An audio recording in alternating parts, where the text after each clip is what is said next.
keep it going for the very funny Mark and Luke. Here we go.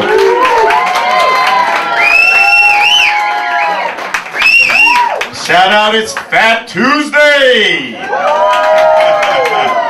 So my name's Mark. I live down the street in Hermosa Beach. I was born in New York, grew up in North Carolina and Virginia, and I was raised Catholic. And I don't know how many Catholics there are in the house tonight, but man, they've been taking a beating, right? With all these sexual scandals. And I don't know, it's kind of tough to really dictate people's sexual behavior. Take me for existence, right? For example, I didn't wait a long goddamn time back there. It's like 8 fucking beers. Take me for example, right? I truly believed, right, if I jerked off, I was going to hell when I was growing up. And that was just the deal, right? And if you think about it, that's like the ultimate trump card. If you do this, you're going to spend eternity in the most ridiculous place you could conceive of. Now, I don't know if I was really poor at thinking about ridiculous shit, right? But it didn't work on me at all. Because I beat my dick like it owed me money, I could remember going to confession when I was fucking 7 years old, right? That's when I started. I don't know why, but that's just mom's like, you're going to confession at 7. And going to confession to confess jerking off when you're 7, that's some embarrassing, fucked up shit. You know what I mean? You're like rolling in to see the priest. You got your fucking zip shoes on, you got your tough skin jeans, your portable little Lego box to keep you company while you're waiting to head into this freaking blood slot. So, and I remember I would always start with the low impact shit, like, forgive me, Father, for I have sinned. I fed my vegetables to the dog.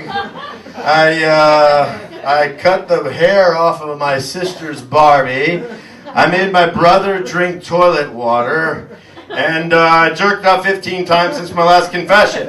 And he would always be so shocked. He's like, son, how is that possible, man? You were here yesterday. And it was all fun and games for a while. And then you start thinking about the concept of hell, right? I don't know. What are you doing? How you eat other people's boogers and shit for all eternity, right? I decided I didn't want to be there, right? To visit? No. For all eternity? Fuck no, right? So I had a lot of shit that I had to figure out, right? I was always looking for the loophole, I remember one time reading, like, it's the sin to spill your seed. And I was like, well, I don't have to clean anything up when I'm done. 7 years old, there's nothing to clean up. Is it a sin? Seriously, Father, is that a sin? Motherfucker, what are you talking about? Are you sure about this? I remember hearing one time, too, this person said, it's not the actual physical act of masturbation that's the problem. It's all the fucked up thoughts that you have when you're doing it. And it made sense to me back then. It still makes sense to me now. Has anybody tried to masturbate thinking about a fucking tree? It doesn't work. And finish? I'm here to tell you it doesn't fucking work, right? That shit is impossible, right? It's like 10 times harder than doing Cirque du Soleil. And trust me on that. So, like, religion, they've been trying to get in front of sex since day one, right? And when religions get involved with trying to, like, mandate sexual behavior, it gets fucking weird, man. You got girls walking around in beekeeper suits. You got Indian aesthetics, like tying their dicks in fucking knots. It's actually unbelievable, right? Then you start getting into the man-woman relationship with all the different preferences. And, I was reading in a men's health book, it was an article on what really turns your woman on. I was like, all right, I'll peruse that. There's a lot of common sense stuff in there, Listen to her, make her feel special, listen to her some more, buy her some fucking chocolates, blah, blah, blah, right? But one thing really made me think. It was like, she's really turned on when she knows you're turned on. And I was like, that sounds like, that's kind of bullshit, right? Like, she's turned on if your dick's hard, right? I think it's kind of fucked up to kind of like reach out there and grab that. That's like me going, well, it really makes me excited when your pussy's wet. You know what I mean? It's like the ultimate, like, blanket insurance policy to put all blame and responsibility and pressure on the guy. I mean, how would you like it, ladies, if your guy came up to you and said, baby, my dick can only get erect if your pussy is wet? You know? I mean, I'm here to tell you that that's very fucking, that puts a lot of pressure on you, right? So, and you know the reason why? Because I don't know where the fucking get hard muscle is. I don't even know where the get wet pussy muscle is. You definitely can't work that shit out at the gym. They don't make equipment for that. You know why? Because it's all in your head, right? So I think it's easy to get turned on, ladies, if you've got a blue vein throbber staring you in the face, right? But for fuck's sake, every now and then when you have to work with a limp dick, do it. Go for it. You know, work with the poor little fucking thing. You know? A guy would prefer a nice juicy ripe peach. But you know what? I can work with rice cake too.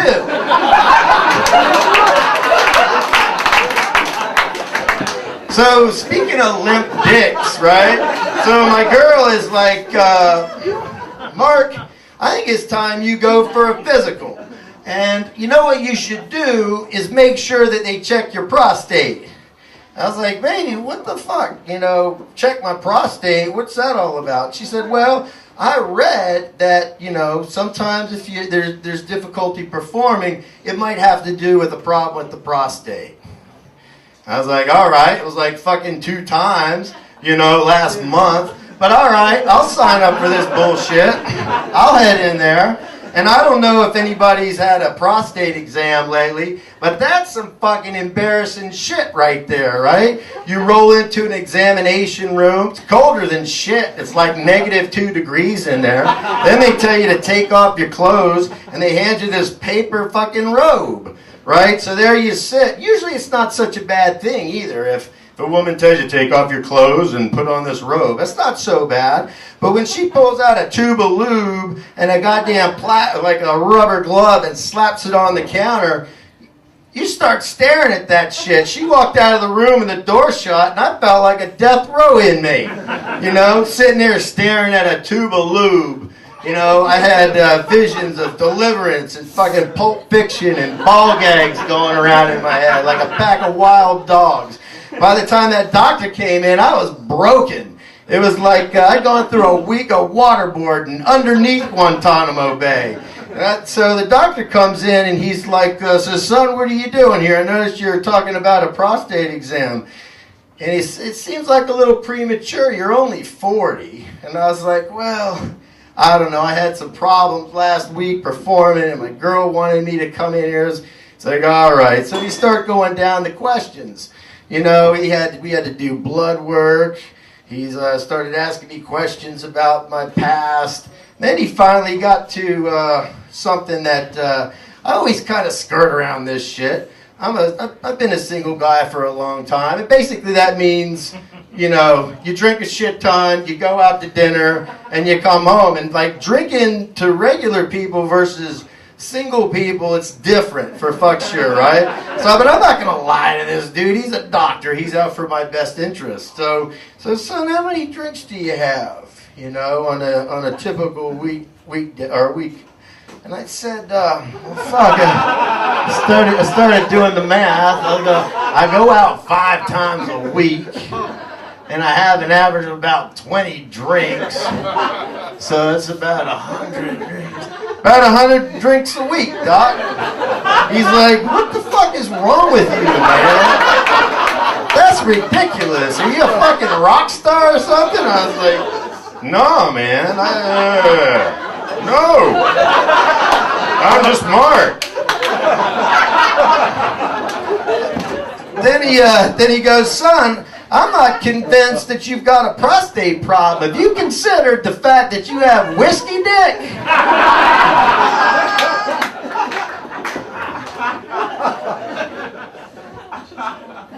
So, what was my last last one? Baby, what was my last one? Stop drinking? Oh, where's the No.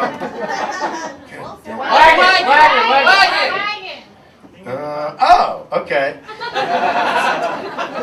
That's right. So he says to me, he says, son, have you considered the fact you have whiskey dick? And I was like, what? Actually, no, I have not. And instead of going for the finger in the butthole, I decided to try 30 days of sobriety. And I don't think any straight man in this audience would disagree with that decision. And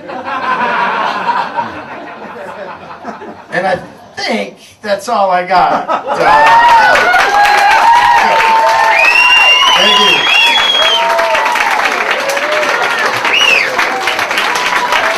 One more time for Mark Aloof. I'll let him hear it. Mark Aloof. Oh, my God. Did you guys have a good time tonight?